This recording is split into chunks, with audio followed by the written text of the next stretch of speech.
It's time to replace the Pad battery pack in your HeartSine Samaritan AED to ensure it is always ready for rescue. Remove the Pad battery pack from the box.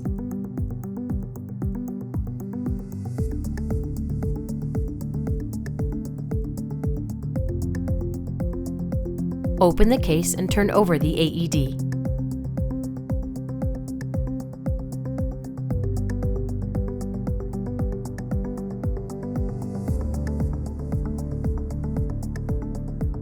Release the Pad battery pack by squeezing the two levers on either side.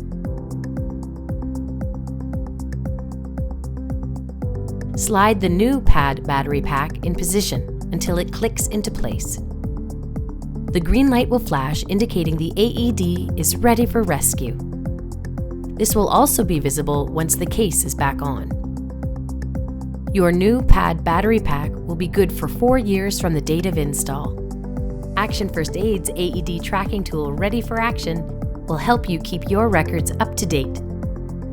Thank you for doing your part to ensure we all have access to an AED that will be ready to help save a life. For any questions related to your AED or training, please email info@actionfirstaid.ca or give us a call at 705-720-2978.